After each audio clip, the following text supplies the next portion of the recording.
Welcome to our channel. आज हम लोग नीट 2024 एग्जाम के लिए एक्सरे से टॉप 20 क्वेश्चन करने वाले हैं और एक काफी इंपॉर्टेंट क्वेश्चन है। तो स्टार्ट करते हैं हम लोग। क्वेश्चन नंबर 1 क्या है? The minimum wavelength of x-ray produce by an electron accelerating through a potential difference of v volt is proportional to. Question में क्या है कि हमें एक एक्सरे है जिसमें क्या है, हमें मिनिमम वेवलेंथ पता करना है एक्सरे का जब हम इलेक्ट्रॉन को एक्सेलरेट कर रहे हैं v वोल्टेज से। तो कैसे सॉल्व करेंगे हम? तो जो इलेक्ट्रॉन का जो एनर्जी होगा, जो मैक्सिमम एनर्जी होगा, वो 100% अगर फोटोन में कन्वर्ट हो जाए तो क्या होगा? h न्यू मैक्सिमम होगा और इसको हम लिख सकते हैं hc और ये लेमडा क्या हो जाएगा? मिनिमम। तो यही हमें लेमडा पता करना है और जो मैक्सिमम एनर्जी इलेक्ट्रॉन को मिलता है वो कितना होता है? E into V. तो यहां से हम लिख देंगे SC बाय लेमडा मिनिमम। तो यहां से लेमडा मिनिमम क्या आ जाएगा हमारा? SC by EV। अब यहां पे देखने वाली बात क्या है कि HC एंड E क्या है? कांस्टेंट है। तो बेसिकली जो लेमडा मिनिमम है वो क्या है? प्रोपोर्शनल होगा 1/v के। तो यहां पर आपको दिख रहा होगा इसमें जो होगा आंसर वो कैसा होगा? 1/v के प्रोपोर्शनल होगा। तो हमारा आंसर क्या होगा इस केस में?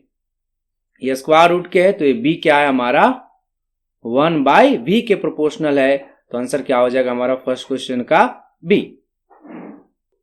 हमारा सेकंड क्वेश्चन क्या है? An x-ray tube is operating at 30 kV, then the minimum wavelength of x-ray coming out of the tube is. हमें पता करना है कि मिनिमम वेवलेंथ क्या होगा। जो एक्सरे है, जो ट्यूब है, वो कितने से ऑपरेट कर रहा है? 30 kV यानी कि 30 किलो वोल्ट से अगर वो ऑपरेट कर रहा है तो मिनिमम वेवलेंथ क्या होगा? ये जस्ट पिछले वाला ही क्वेश्चन जैसा है। तो हमने देखा था कि जो एनर्जी मैक्सिमम है फोटोन का वो कितना होगा? h new maximum. इसको हम अगर लेमडा के टर्म में लिख दे तो लेमडा क्या हो जाएगा? मिनिमम। और मैक्सिमम एनर्जी कितना होता है इलेक्ट्रॉन का? इलेक्ट्रॉन ट्यूब में जो हमारा वैक्यूम ट्यूब है उसमें कितना होगा? E इंटू वी, जो पोटेंशियल हम अप्लाई करते हैं वो, और ये क्या है? SC by lambda minimum. तो यहां से लेमडा मिनिमम कितना आया था? हमने पिछले बार ही देखा था, HC बाय EV। अब हम क्या करेंगे? वैल्यू पुट कर देंगे। वैल्यू पुट करेंगे या फिर हम फॉर्मूला इस्तेमाल कर सकते हैं। तो ये होता है basically 12400 divided by v। v किस में होना चाहिए? वोल्ट में होना चाहिए। और वैल्यू किस में आएगा? ये एंगस्ट्रॉम में आएगा। तो वैल्यू पुट कर देते हैं 12400 v वोल्ट में कितना वोल्ट है? 30 के यानी कि 30 इंटू 10⁻3। ये किस में आएगा आंसर? एंगस्ट्रॉम में। जब हम इसको सॉल्व करेंगे तो कितना आएगा? ये हो गया 10⁻4 ऊपर है 2 यानी कि हो जाएगा आंसर में क्या आएगा? 10⁻⁻2। ये एंगस्ट्रॉम होगा। अब इसको हमें सॉल्व करना है तो ये कैंसिल हो गया, सबका वैल्यू हमने यहां लिख दिया। अब 3 को डिवाइड करेंगे तो कितना हो जाएगा? 4 1। तो ये कितना है? 41 इंटू 10⁻2 एंगस्ट्रॉम। तो अगर हम इसको प्योर एंगस्ट्रॉम में लिख दें तो हम एंगस्ट्रॉम में कितना लिख सकते हैं? तो यहां पर क्या हो जाएगा? अगर हम 10⁻2 का वैल्यू पुट कर देंगे तो क्या हो जाएगा? 0.41 इंटू 10⁻10 मीटर। इसी को एंगस्ट्रॉम को हमने 10⁻10 लिख दिया। तो बेसिकली आंसर क्या हो जाएगा? 41.41 एंगस्ट्रॉम। तो जो भी आंसर होगा वही क्या हो जाएगा? हमारा आंसर हो जाएगा। ये ऑप्शन कौन सा है? मैच कर रहा है हमारा 41.41। तो ये कौन सा हो जाएगा? हमारा सेकेंड। क्वेश्चन नंबर 3 क्या है? Bragg's law for x-ray is. हमें बताना है कि ब्रैग्स लॉ क्या होता है एक्सरे के लिए। तो ये आपको याद होगा ब्रैग्स लॉ क्या होता है? 2d sin थीटा is equal to n lambda, जहां d क्या है? डिस्टेंस बिटवीन जो लैटिस का जो प्लेन होता है वो है, और लेमडा क्या है? वेवलेंथ है। तो आंसर क्या हो जाएगा हमारा इस केस में? सेकेंड। 2d sin थीटा is equal to n lambda. Question नंबर 4 क्या है? The minimum wavelength of x-ray produce by electron accelerating by a potential difference of v volt is equal to. हमें बताना है कि मिनिमम वेवलेंथ ऑफ एक्सरे क्या होगा जब हम इलेक्ट्रॉन को एक्सेलरेट करेंगे पोटेंशियल डिफरेंस v से। तो पहला दूसरा क्वेश्चन जैसा ही है, ये भी सेम ही क्वेश्चन है, बस ये फॉर्मूला आपको ड्राइव करना है। तो हमें पता है कि जो इलेक्ट्रॉन है, सर ऐसा बोल सकते हैं कि जो एक्सरे है उसका मैक्सिमम एनर्जी कितना हो सकता है, एच न्यू मैक्सिमम। और ये मैक्सिमम एनर्जी कहां से आएगा, जो हम इलेक्ट्रॉन को जो एनर्जी देंगे वही क्या होगा 100% किस में कन्वर्ट हो जाएगा, फोटोन में।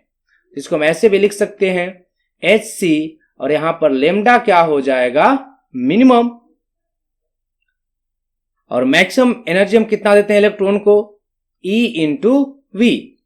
तो यहां से लेमडा मिनिमम क्या आ जाएगा हमारा, H C by E V. तो यही क्या है, लेमडा मिनिमम का फॉर्मूला होगा। तो लेमडा मिनिमम का फॉर्मूला क्या होगा, H C by E V. तो हमारा आंसर कौन सा होगा यहां पर, H C by E V. Answer कौन सा हो जाएगा, थर्ड।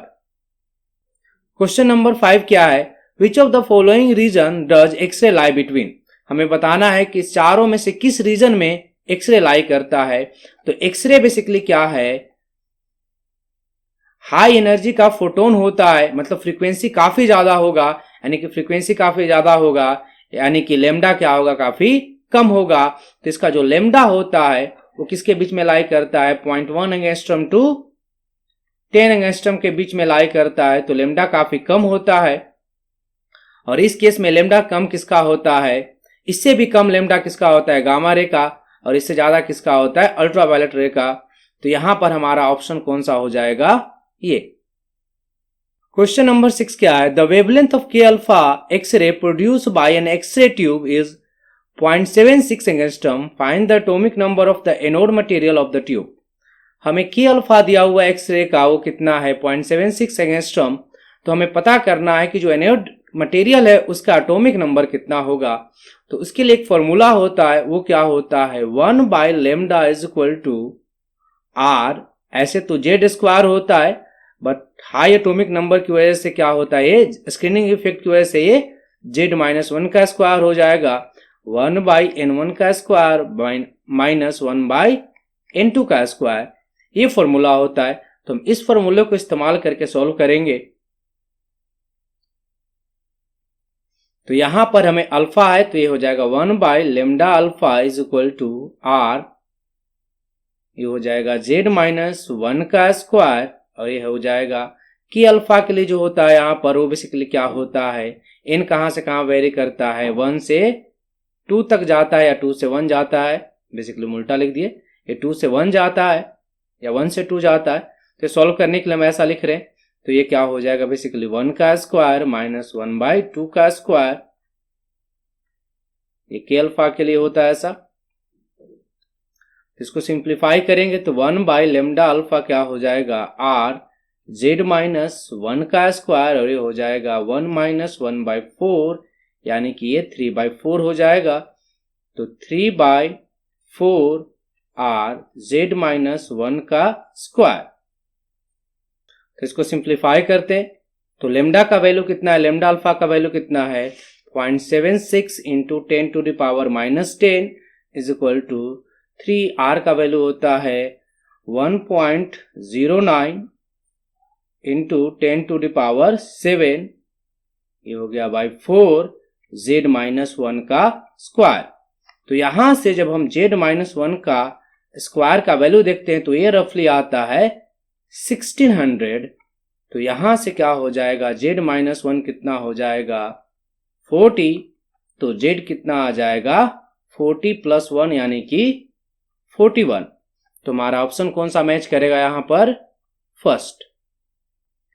क्वेश्चन नंबर 7 क्या एक थ्योरेटिकल क्वेश्चन है। इसमें पूछा गया है कि x-ray were discover by, x-ray को किसने डिस्कवर किया था।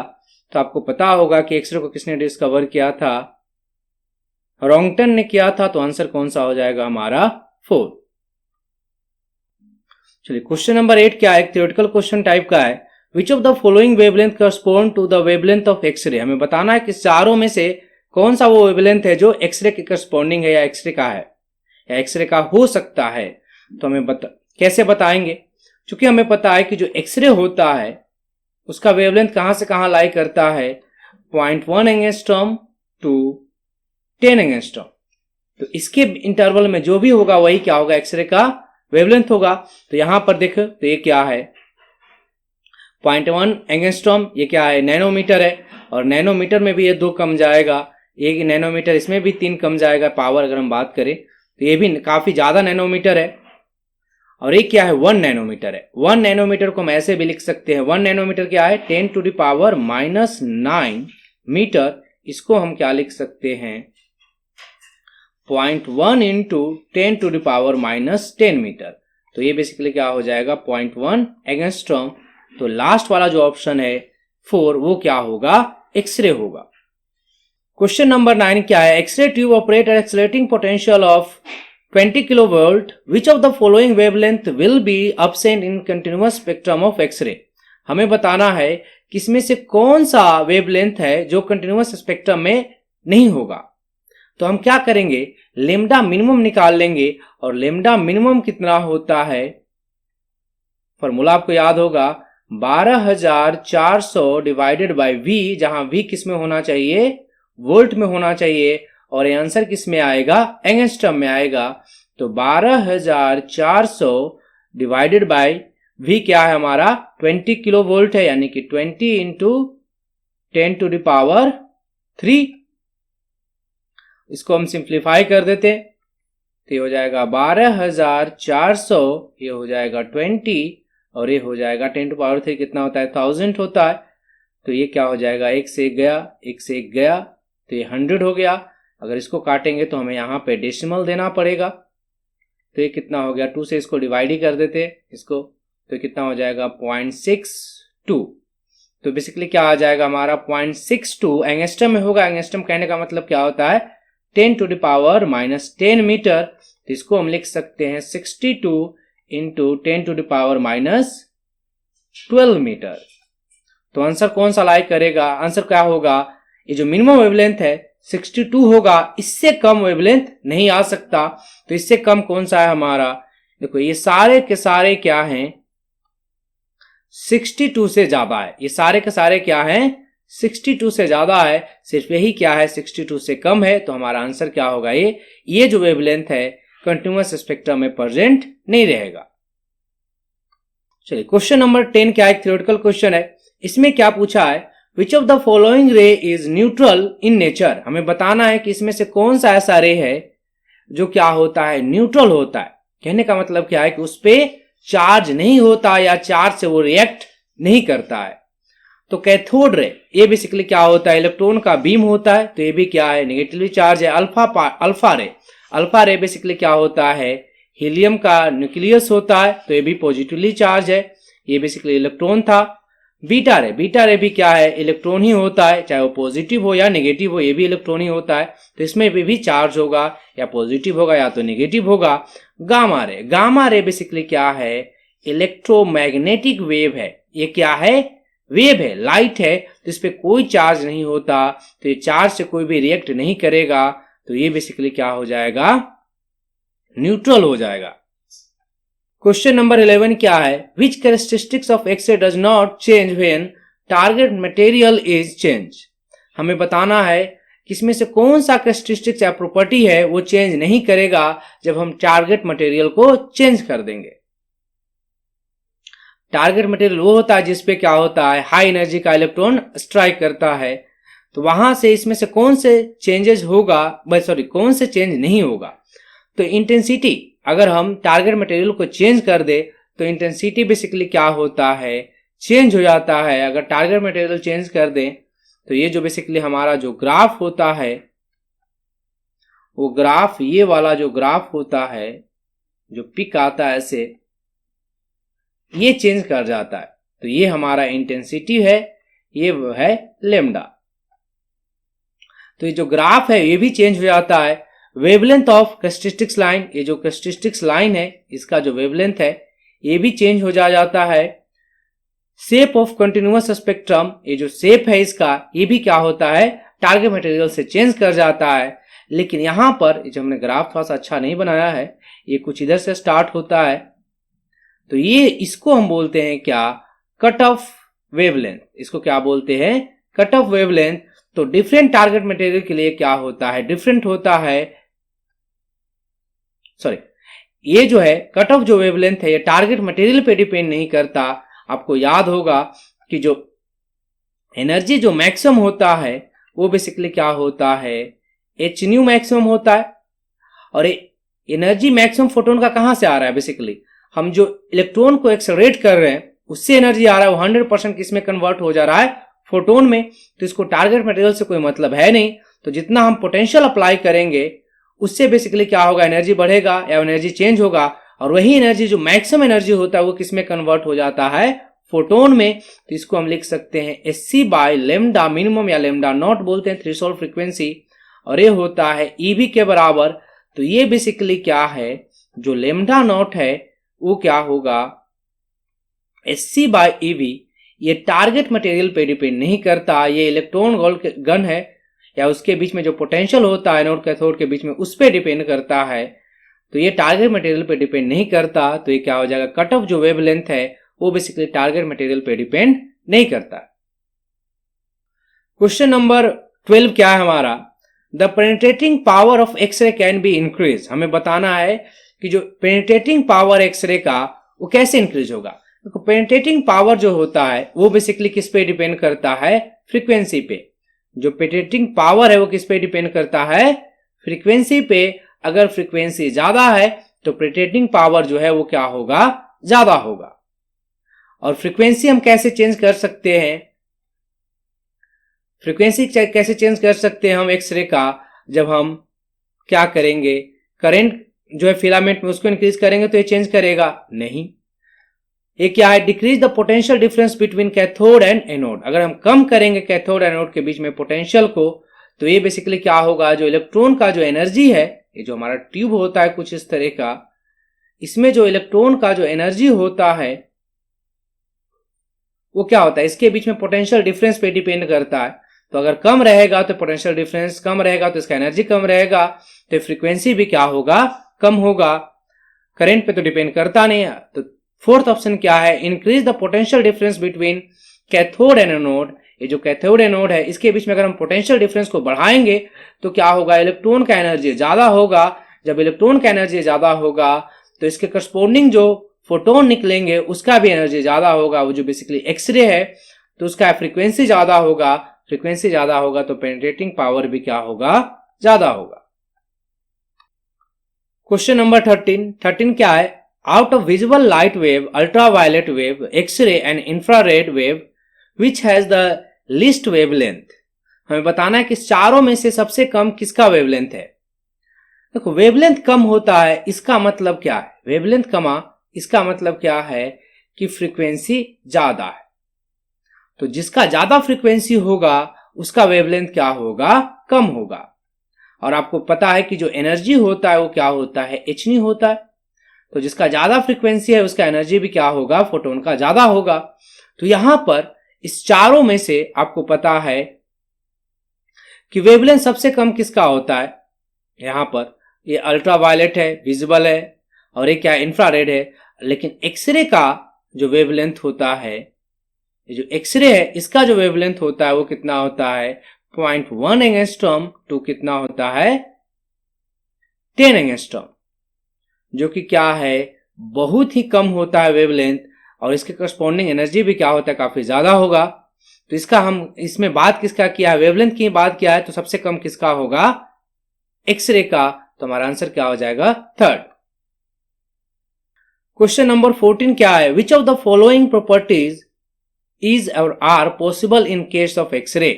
हमें बताना है कि एक्सरे के केस में कौन कौन सा प्रॉपर्टी शो करेगा। तो पहला क्या है, पोलराइजेशन। तो क्या एक्सरे पोलराइजेशन शो करेगा, तो हाँ शो करेगा भाई। एक्सरे क्या है, एक इलेक्ट्रोमैग्नेटिक वेव है। एक्सरे क्या है, लाइट है, तो लाइट पोलराइजेशन शो करता है, ऑब्वियसली करता है। डिफ्रैक्शन शो करता है, करता है। इंटरफेरेंस शो करता है, ऑब्वियसली करता है, क्योंकि लाइट क्या है, एक इलेक्ट्रोमैग्नेटिक वेव है। तो लाइट का ये तीनों शो करता है, इसलिए एक्सरे भी क्या होगा, ये तीनों शो करेगा। तो आंसर क्या होगा हमारा, all of the above. Question नंबर 15 क्या है, if the potential difference applied to an x-ray tube is double while keeping the separation between the filament and the target as same, then what will happen to the cutoff wavelength? हमें बताना है कि अगर हम x ray में potential difference जो हम apply कर रहे हैं ट्यूब में, वो अगर हम डबल कर दें और जो डिस्टेंस है फिलामेंट और टारगेट मटेरियल के बीच में वो सेम रखें, तो कट ऑफ वेवलेंथ क्या होगा? आपको याद होगा यहां पर हमने इसको कई बार ड्राइव किया है कि जो एनर्जी मैक्सिमम होता है एक्सरे के केस में वो क्या होता है? एच न्यू मैक्सिमम होगा। इसको अगर हम लेमडा के टर्म में लिख दे तो क्या लिख देंगे? SC by lambda minimum. यही क्या है? कट ऑफ वेवलेंथ है। और एनर्जी मैक्सिमम कितना होता है? ई इंटू वी, क्योंकि जो इलेक्ट्रॉन को हम एनर्जी दे रहे हैं थ्रू पोटेंशियल डिफरेंस। तो यहां से जो कट ऑफ वेवलेंथ है या लेमडा जो मिनिमम है वो क्या होगा? SC by EV. तो ये बेसिकली जो लेमडा या कट ऑफ वेवलेंथ जो है या लेमडा जो मिनिमम है वो प्रोपोर्शनल है 1 बाय वी के। तो अगर हम इसको डबल कर दें तो ये टर्म क्या हो जाएगा? आधा हो जाएगा। लेमडा मिनिमम क्या हो जाएगा? हाफ टाइम्स हो जाएगा। तो ये बेसिकली क्या हो जाएगा? इसको अगर हम डबल कर दें, मतलब v के जगह हम क्या पुट कर दें? 2v पुट कर दें, तो ये बेसिकली क्या हो जाएगा? ये 2v हो जाएगा। यानी कि क्या हो जाएगा? ये इसको अगर हम डबल करेंगे तो ये चीज क्या हो जाएगा? हाफ हो जाएगा। तो कट ऑफ वेवलेंथ क्या हो जाएगा हमारा? हाफ। क्वेश्चन नंबर 16 क्या है? अ potential difference of 10 to the power 3 volt is applied across a X-ray tube. The ratio of de Broglie wavelength of incident electron and the shortest wavelength of X-ray produced is. हमें बताना है कि जो अगर हम जैसे एक्सरे में क्या होता है, ट्यूब होता है, एक्सरे ट्यूब होता है, उसमें इलेक्ट्रॉन को हम एक्सलरेट करते हैं, तो वहां पर जो इलेक्ट्रॉन का de Broglie वेवलेंथ होगा एंड जो एक्सरे जो हमारा निकल रहा है उसका जो शॉर्टेस्ट वेवलेंथ होगा, दोनों का रेशियो क्या होगा वो हमें पूछा है। तो हमें पता है कि जो de Broglie वेवलेंथ होता है वो क्या होता है? h बाय पी होता है। इसको लेट से हम d लिख देते हैं, h बाय पी। अब इसको हम कैसे लिख सकते हैं? h by under root P को मोमेंटम को क्या लिख देते हैं? 2mk ऐसे लिख सकते हैं। इसको और सिंप्लीफाई करके हम क्या लिख सकते हैं? अंडर रूट 2m और k को हम क्या लिख सकते हैं? क्योंकि एनर्जी कहां से आ रहा है इलेक्ट्रॉन को? Through potential difference. तो ये हो जाएगा हमारा de Broglie वेवलेंथ। अब सिमिलरली हम लेमडा मिनिमम जो है, कट ऑफ जो है एक्सरे का, वो क्या होगा? हमने देखा है कि वो क्या होता है? HC बाय EV होता है। अब इसलिए हम दोनों को अगर हम डिवाइड कर दें, lambda de Broglie by lambda minimum जो एक्सरे का है वो, तो क्या आएगा? तो यहां पे हम क्या लिख देंगे? जो de Broglie वेवलेंथ है वो कितना है? h बाय 2m EV है। और लेमडा मिनिमम डिवाइड करना है तो हम क्रॉस पलट देंगे इसको, मतलब लेमडा मिनिमम को हम इन्वर्स करके लिख देंगे तो क्या हो जाएगा? EV by HC। तो ये h से h कैंसिल हो जाएगा। ये EV भी है स्क्वायर रूट में, तो ये क्या बच जाएगा हमारा? Square root of EV। तो बेसिकली हमारा क्या आ जाएगा? 1 बाय C और ये हो जाएगा EV बाय 2m, ये होगा। अब यहां पे देखो हमें E बाई एम का वैल्यू दिया हुआ है। E बाई एम का वैल्यू कितना दिया हुआ है? इतना दिया हुआ है। हम इसका अगर हम वैल्यू पुट कर देंगे तो ये 1 बाई सी को भी 1 बाई सी रहने देते हैं। E बाई एम का वैल्यू हमें दिया हुआ है 1.8 इंटू 10 टू द पावर 14 और V बाई 2 कितना हो जाएगा? V हमें दिया हुआ 10 टू पावर 3 बाई 2 का अंडर रूट। इसको हम सिंप्लीफाई करते तो ये हो जाएगा हमारा 0.9 और ये हो जाएगा 16।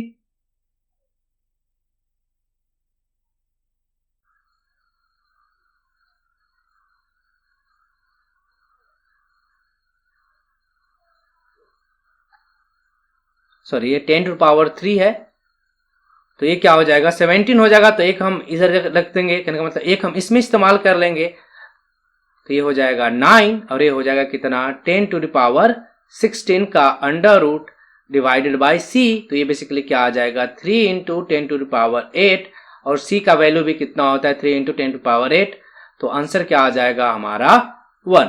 तो यहां पर ऑप्शन क्या होगा ये। क्वेश्चन नंबर 17 क्या है, which of the following wavelength of x-ray has, question नंबर 17 क्या है, which of the following wavelength of x-ray has the largest penetrating power. हमें बताना है कि इसमें से कौन सा एक्सरे है जिसका लार्जेस्ट पेनिट्रेटिंग पावर होगा। तो आपको पता है कि जो एक्सरे होता है उसका वेवलेंथ क्या होता है, किसके किसके बीच में लाई करता है, 0.1 एंगस्ट्रॉम टू 10 एंगस्ट्रॉम, इसके बीच में लाई करता है, तो सारे इसी के बीच में है। अब आपको यह भी पता होगा कि जितना ज्यादा फ्रीक्वेंसी होगा उतना ही पेनिट्रेटिंग पावर ज्यादा होगा। फ्रीक्वेंसी ज्यादा कहने का मतलब क्या है कि जितना ज्यादा लेमडा कम होगा उतना ही पेनिट्रेटिंग पावर ज्यादा होगा। तो इसमें सबसे कम लेमडा किसका है, सबसे कम लेमडा किसका है 2 का, 2 एंगस्ट्रॉम सबसे कम है, तो आंसर क्या हो जाएगा हमारा फर्स्ट। क्वेश्चन नंबर 18 क्या है, भी एक थ्योरेटिकल क्वेश्चन है, hydrogen atom does not emit x-ray because, हमें बताना है कि इस चारों में से कौन सा आंसर सही होगा। देखो पहला ऑप्शन क्या है, इस energy level are too close to each other, जो एनर्जी गैप होता है हाइड्रोजन एटम में वो बेसिकली क्या है काफी कम होता है, ये इसने पहला रीजन दिया है। दूसरा रीजन क्या है कि the energy level are too far apart, इसने बोला है कि जो हाइड्रोजन एटम में एनर्जी लेवल होता है टू फार अपार्ट होता है, जो कि सही नहीं है।